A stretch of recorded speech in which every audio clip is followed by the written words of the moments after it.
प्रभु यीशु मसीह के नाम में आप सभी का स्वागत है मसीह प्रेमी चैनल पर।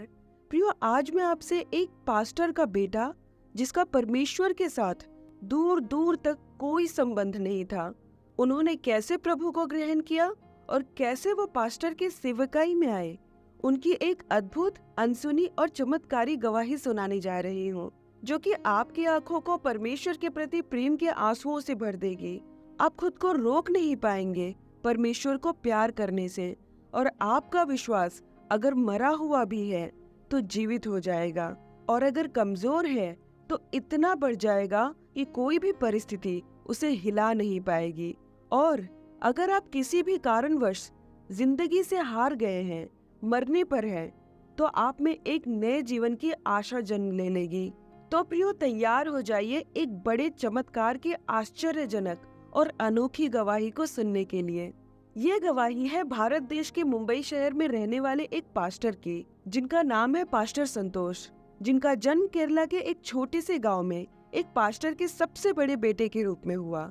एक मसीही परिवार में जन्म लेने के बावजूद, एक पेंटिकॉस्टल चर्च में पलने बढ़ने के बावजूद भाई संतोष का परमेश्वर के साथ कोई संबंध नहीं था। जितने भी प्रभु के नबी उनके चर्च में आते थे, वो भाई संतोष को देखकर ये कहते थे कि ये तो प्रभु की सेवकाई के लिए है, पर भाई संतोष कहते थे कि मैं जब तक जिंदा हूँ प्रभु की सेवकाई नहीं करूँगा। ये बात है 1994 की, जब भाई संतोष अपने 12वीं कक्षा का इम्तिहान दे चुके थे।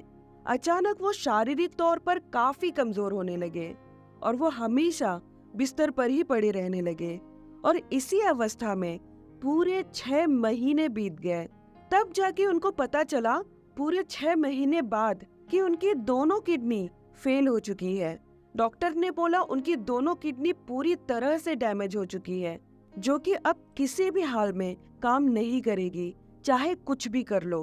भाई संतोष का बायोप्सी टेस्ट किया गया, ये जानने के लिए कि क्या उनका किडनी ट्रांसप्लांट किया जा सकता है, पर उस बायोप्सी टेस्ट का रिजल्ट ये आया कि किडनी ट्रांसप्लांट करने से भी अब कोई फायदा नहीं होगा। यह जानकर भाई संतोष के पिताजी, जो कि खुद भी एक पास्टर थे, फूट फूट कर रोने लगे, और उन्हें रोता हुआ देखकर डॉक्टर ने कहा कि आप किडनी ट्रांसप्लांट कर लीजिए, हो सकता है उससे कुछ समय की जिंदगी मिल जाए आपके बेटे को। भाई संतोष का और उनके पिताजी का ब्लड ग्रुप एक ही था, और उनके पिताजी अपने बेटे को किडनी देने के लिए भी तैयार थे, पर उस किडनी ट्रांसप्लांट के लिए भाई संतोष और उनके पिताजी को केरला से मुंबई तक का एक लंबा सफर तय करना था, क्योंकि वो ट्रांसप्लांट मुंबई में ही होने वाला था।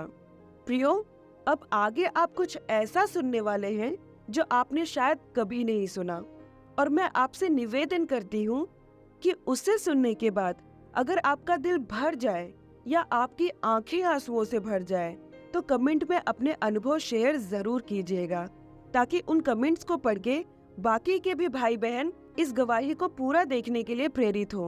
और साथ ही साथ मेरे प्यारे भाई बहनों, इस गवाही को अधिक से अधिक शेयर भी कीजिएगा, ताकि और भी हमारे भाई बहन इस गवाही के द्वारा आशीष पाए। तो अब भाई संतोष और उनके पिताजी केरला से मुंबई तक के सफर के लिए तैयार थे। ये पहली बार था कि पास्टर संतोष अपना गांव छोड़ रहे थे, मतलब अपने गांव से कहीं बाहर जा रहे थे, और पहली बार ही वो मुंबई भी आ रहे थे।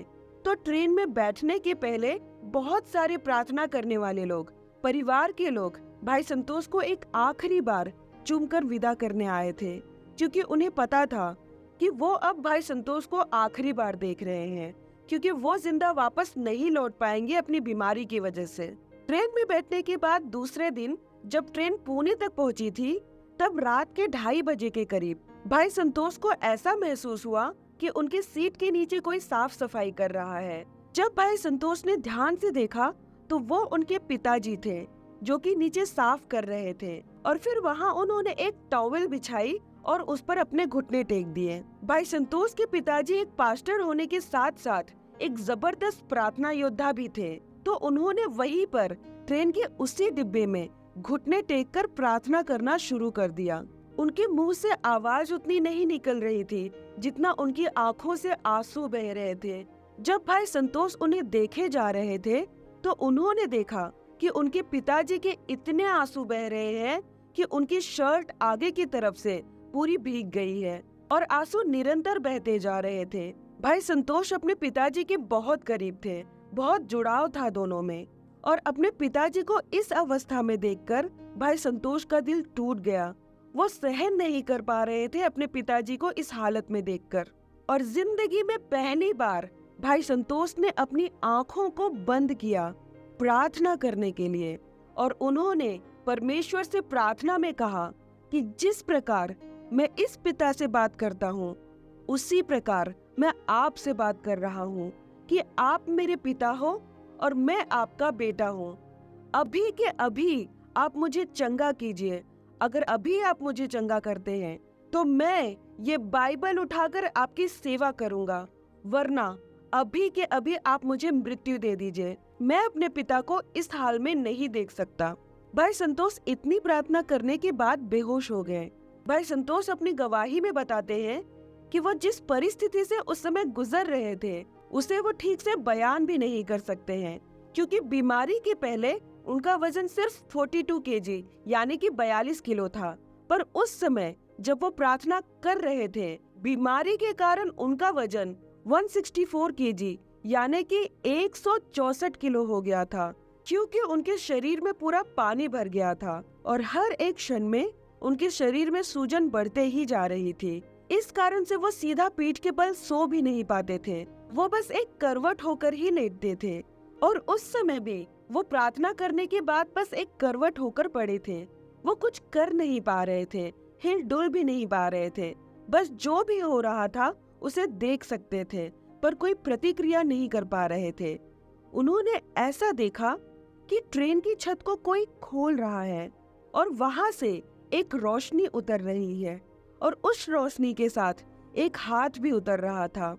और भाई संतोष ने देखा कि उस हाथ से खून बह रहा है, और उस हाथ ने आकर भाई संतोष के सिर को छुआ, और उन्हें ऐसा महसूस हुआ कि जैसे उनके पूरे शरीर में बिजली दौड़ रही है।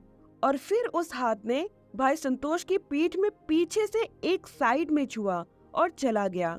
और फिर उसी हाथ ने वापस आकर फिर से उसी तरह से भाई संतोष के सिर को छुआ, और इस बार पीठ में पीछे से भाई संतोष के दूसरी साइड छुआ और चला गया। तीसरी बार फिर वो हाथ आया, पर इस बार उस हाथ ने भाई संतोष को छुआ नहीं, बल्कि वो हाथ भाई संतोष के सामने आया, ये दिखाने के लिए कि वो हाथ किसका है। और जब भाई संतोष ने उस हाथ को देखा तो उस हाथ की कलाई में एक छेद था।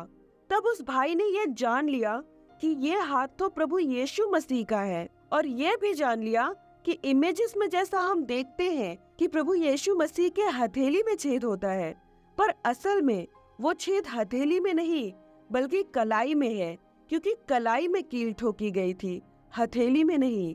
तब जब भाई संतोष ने पहचान लिया कि उन्हें छूने वाला हाथ प्रभु यीशु मसीह का था, तब उन्होंने कहा कि मैं इतना बड़ा पापी हूँ, आप खुद क्यों आए मुझे छूने के लिए? आप तो वहाँ से एक स्वर्गदूत भी भेज देते तो भी मेरे लिए काफी था।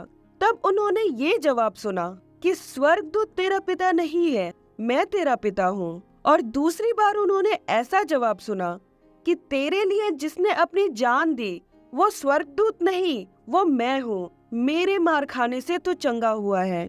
और उस समय भाई संतोष ने कहा, मैं एक ऐसे परमेश्वर को जान गया जो मुझे छूने वाला, मुझसे बात करने वाला और मुझे दिखाई देने वाला परमेश्वर है। प्रियो, हम इसी प्रकार ब्लेस्ड है क्योंकि हम एक ऐसे परमेश्वर को जानते हैं जो हमें छूता है, हमसे बातें करता है और हमें दिखाई देता है। We are blessed. और फिर भाई संतोष जल्दी से उठे और उन्होंने देखा कि उनके पिताजी जो रो रो कर प्रार्थना कर रहे थे वो अब खुशी से नाच रहे हैं। उन्होंने अपने पिता से पूछा, आपको क्या हुआ है पापा?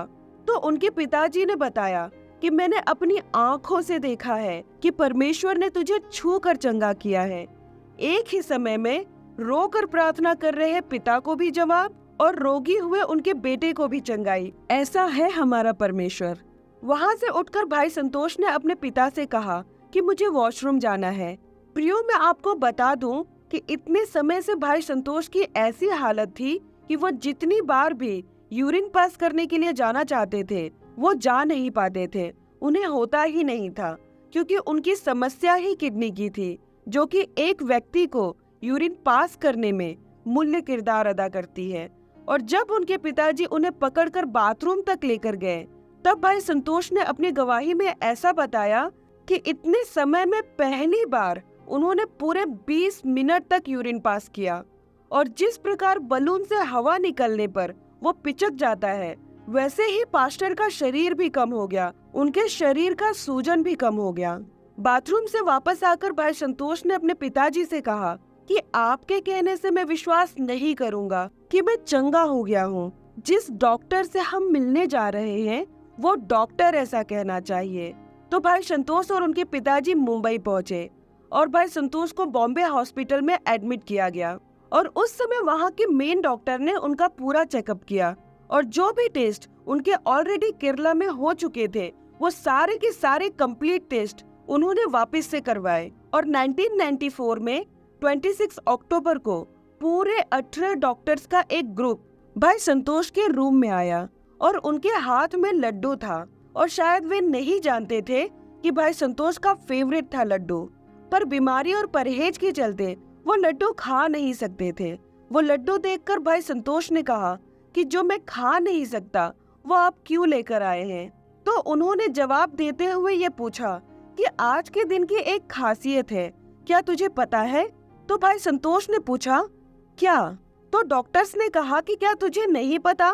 तो जवाब में भाई संतोष ने कहा कि आज के ही दिन मैं पैदा हुआ था, आज मेरा जन्मदिन है। डॉक्टर्स ने पूछा कि आज तो कितने साल का हो गया?